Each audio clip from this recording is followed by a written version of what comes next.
नमस्कार, एमपी तक देख रहे हैं आप और एमपी तक की जो गाड़ी है वो पहुंच चुकी है भोपाल और आज हम बात करने वाले हैं चिकित्सा शिक्षा मंत्री विश्वास सारंग से। विश्वास सारंग जी, बहुत बहुत स्वागत है आपका एमपी तक पर।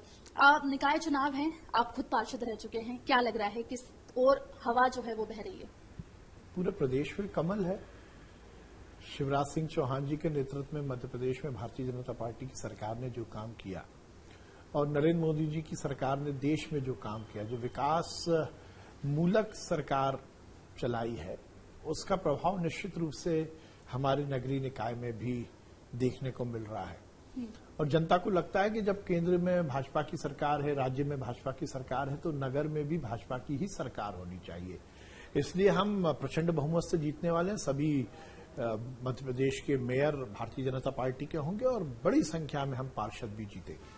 जी, मध्य प्रदेश के राजधानी भोपाल में हम हैं और भोपाल से जो मेयर प्रत्याशी हैं मालती राय, वो उनको लेके बातें हैं कि वो बीजेपी के प्रत्याशी कम है, विश्वास सारंग के प्रत्याशी ज्यादा है। ऐसा कुछ भी नहीं है। निश्चित रूप से केवल और केवल बीजेपी की प्रत्याशी है। वो भारतीय जनता पार्टी की पिछले 35 साल से कार्यकर्ता है। वो भारतीय जनता पार्टी के विभिन्न पदों पर रही, प्रदेश में महिला मोर्चे की महामंत्री रही, वो जिले में अनेक पदों पर रही, वो पार्षद रही। वो तो भारतीय जनता पार्टी की, और सबने मिलकर नेतृत्व ने उन्हें, क्योंकि वो पार्टी की निष्ठावान कार्यकर्ता है, इसलिए उन्हें टिकट दिया गया। देखिए, ये भारतीय जनता पार्टी की खूबी है। कांग्रेस की जो प्रत्याशी हैं वो किसी एक राजनीतिक परिवार से हैं, किसी राजनीतिक व्यक्ति की रिश्तेदार है, इसलिए उन्हें टिकट मिला है। और मालती राय जी को इसलिए टिकट मिला है कि वो भारतीय जनता पार्टी की कार्यकर्ता है और वो विशुद्ध रूप से पार्टी की कैंडिडेट हैं। सबने मिलकर उनको टिकट दिया है और इस विश्वास के साथ दिया है कि वो भोपाल की महापौर बनेंगी और बहुत अच्छी सेवा करेंगी। जी, इस बार जब टिकट की लिस्ट जारी हुई तो काफी बागी जो हैं बीजेपी में नजर आए और मैदान में उतरे भी हैं। वही एक तरफ कांग्रेस बागियों को मनाने में कामयाब दिख रही है, बीजेपी उस तरीके से कामयाब नहीं दिख रही है। हमारे तो कोई बागी नहीं है। यदि आप दोनों लिस्टों की कंपैरिजन करेंगे तो हमारे यहाँ तो हमसे रूठे हुए बहुत कम लोग हैं। कांग्रेस में ये संख्या ज्यादा है। अब कांग्रेस देखिए वैसे भी गुट और गिरोह में बटी हुई पार्टी है, इसलिए बागी शब्द उन्हीं के यहाँ हो सकता है, हमारे यहाँ बागी जैसा कोई शब्द नहीं है। नरेला से जो 2 टिकट वितरण हुए थे जिनको वापस ले लिया गया, काफी जो है उनके ऊपर तरीके से हंगामा हुआ उसके बाद, और आपराधिक प्रवृत्ति का जो है मुद्दा ही खत्म हो चुका है। लेकिन आरोप आपके ऊपर लगा कि संरक्षण मेरे पे कोई आरोप नहीं लगा। देखिए, वो तो मुद्दा ही अब समाप्त हो चुका है। जी, कांग्रेस का कहना है कि एंटी इनकम्बेंसी है, इसलिए वापसी जो है कांग्रेस इस बार नगरीय निकाय में करेगी। देखिए, गालिब ने कहा है, गालिब मन बहलाने को ये ख्याल अच्छा है। वो मन बहलाने के लिए कुछ भी बोलते रहे। भोपाल सहित पूरे प्रदेश में भाजपा जीतेगी, कमल खिलेगा। आप चिकित्सा शिक्षा मंत्री हैं, नीट को डिले करने की जो डिमांड है वो स्टूडेंट्स काफी वक्त से उठा रहे हैं, उसको लेकर आप क्या कहेंगे? देखिए, वो एनएमसी का विषय है, उस पर मैं कुछ टिप्पणी नहीं कर सकता। नेशनल मेडिकल काउंसिल ही उस पर निर्णय लेगी। बुलडोजर की एंट्री मध्य प्रदेश में हो चुकी है, लेकिन बेरोजगारी, महंगाई, ये मुद्दे भी काफी ज्यादा जोर पकड़े हुए हैं। तो ये भी आरोप लग रहे हैं बीजेपी के ऊपर कि एक तरीके से ध्यान भटकाने की कोशिश कर रही है। नहीं, मुझे नहीं लगता। देखिए, यदि भारतीय जनता पार्टी की सरकार की आप समीक्षा करें तो जितने रोजगार और स्वरोजगार के अवसर हमने दिए पहले किसी सरकार ने नहीं दिए। हर समय हम युवाओं को रोजगार दे ही रहे हैं, लाखों युवाओं को रोजगार दिया गया है। नियाज खान को लेकर कंट्रोवर्सी हुई थी, आपने उसके ऊपर एक्शन की मांग की थी, लेकिन ऐसा कुछ होता दिखाई नहीं दिया। सरकार क्या मंत्री की सुन ही रही है? नहीं, ऐसा कुछ नहीं है। निश्चित रूप से मेरा ये मानना है कि कोई भी व्यक्ति, चाहे वो अधिकारी हो, कर्मचारी हो, नेता हो या समाज के किसी भी वर्ग का प्रतिनिधित्व करता हो, उसको संयम और अनुशासन उससे लाजमी है। हर एक सेगमेंट की अपनी सीमाएं हैं। बोलने की, अभिव्यक्ति की स्वतंत्रता की बात करते हुए हम यदि अनलगल बातें करेंगे तो वो अपेक्षित भी नहीं है, वो परमिसेबल भी नहीं है। इसीलिए मैंने कहा था, और सरकार को जब जो निर्णय लेना होगा लेगी।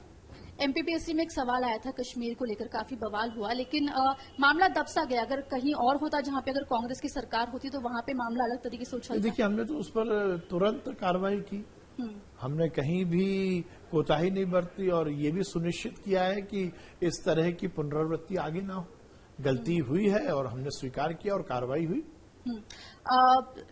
23 में बीजेपी का चेहरा सीएम के लिए कौन? ये कहीं मुद्दा ही नहीं है। ये मुद्दा भी कहाँ से आ गया? सवाल है। नहीं, मुझे नहीं लगता इसमें कोई कंफ्यूजन है। शिवराज सिंह चौहान? अभी कोई कंफ्यूजन ही नहीं है, वही है। ठीक है। साथ में एक और मेरा सवाल वो ये कि जिस तरीके से हम देख रहे हैं कि पूरे नगरीय निकाय में कांग्रेस लगातार जो है ये कह रही है कि बीजेपी भी गुटों में बट गई है, खासतौर पे सिंधिया के आने के बाद। महाराज बीजेपी, नाराज बीजेपी, शिवराज बीजेपी, तो क्या गुटबाजी बीजेपी में नजर आ रही है? देखिए, ये तो आपको सामने दिख रहा है ना। उसमें कांग्रेस के आरोप पर हम क्यों टिप्पणी करें? हमें दिख रहा है भारतीय जनता पार्टी तो एक रूपता के साथ पूरी तरह से लगी हुई है। मैं ज्योतिरादित्य सिंधिया जी की तारीफ करूंगा। उनके साथ जितने एमएलएज आए, जितने पार्टी के कार्यकर्ता आए, वो पूरी तरह भारतीय जनता पार्टी में समाहित हो गए हैं। जिस प्रकार से किसी दूध में एक चम्मच शक्कर हम डालते हैं तो वो दूध की मिठास बढ़ाती है, उसमें उसके रंग में परिवर्तन नहीं करती। ऐसा ही सिंधिया जी के आने के बाद मिठास बढ़ी है। ये तो जबरदस्ती का एक कांग्रेस की तरफ से फैलाई हुई अफवाह है और मीडिया उसको अपनी सुर्खियां बनाने के लिए उपयोग करती है। भारतीय जनता पार्टी में ना मतभेद है ना मतभेद है। एक रूपता के साथ, दृढ़ निश्चय के साथ पार्टी के विचार और कार्यक्रमों को जनता तक पहुंचाते हुए विकास की राजनीति को स्थापित करना, ये हमारा लक्ष्य है। जी, महाराष्ट्र में सरकार बन गई है लेकिन देवेंद्र फडणवीस जो हैं वो डेप्यूटी सीएम बने हैं। लोग कह रहे हैं डिमोशन हुआ है बीजेपी का। नहीं, ऐसा नहीं। पार्टी का निर्णय जो है उस पर उसका अनुपालन उन्होंने किया। इसमें डिमोशन और प्रमोशन की कोई बात ही नहीं है। हम सबके लिए प्रसन्नता की बात है कि वो सरकार हटी है जिसने हनुमान चालीसा पढ़ने पर राष्ट्रद्रोह का केस लगाया था। हमें बहुत प्रसन्नता है कि उद्धव ठाकरे की वो सरकार हटी है जो हिंदू विरोधी थी। हमें बहुत प्रसन्नता है कि महाराष्ट्र में वो सरकार हटी है जिसने बाला साहब ठाकरे के विचारों को तिलांजलि दी थी। हमें बहुत प्रसन्नता है कि महाराष्ट्र में वो सरकार हटी है जो लगातार महाराष्ट्र को अवनति की ओर लेके जा रही थी। तो हम सबके लिए महत्वपूर्ण यह है कि वो अत्याचारी सरकार हटी है जिसने हनुमान चालीसा और राम भक्तों पर अत्याचार किया था। अंतिम सवाल, ओवैसी की एंट्री हो गई है मध्य प्रदेश की राजनीति में, नगरीय निकाय चुनाव में कैसे देखते हैं? कितना बड़ा थ्रेट है? देखिए, हम भारतीय जनता पार्टी सामने कौन है इस बात को लेकर कभी चुनाव में नहीं जाती। हम अपने विचार, अपने कार्यक्रम को लेकर राजनीतिक क्षेत्र में काम करते हैं और चुनाव में हमारा एजेंडा विकास का होता है। सामने कौन है कौन नहीं है इस पर मैं बहुत टिप्पणी नहीं करना चाहता। ये लोकतंत्र है इस देश में। हर स्थान पर इस देश में रहने वाले व्यक्ति को चुनाव में आने की, चुनाव लड़ने की आजादी है। इस ढंग से कोई भी सामने आए हमें उससे बहुत फर्क नहीं पड़ता। तो वैसी चैलेंज नहीं है और 16 के 16 निकायों में बीजेपी की वापसी होगी और ना ही चैलेंज कांग्रेस नजर आती है और बीजेपी जो है मध्य प्रदेश में एकजुट है। बहुत बहुत शुक्रिया विश्वास सारंग जी, आप जुड़े। कैमरा पर्सन रंजीत के साथ भोपाल से आकांक्षा ठाकुर, एमपी तक के लिए।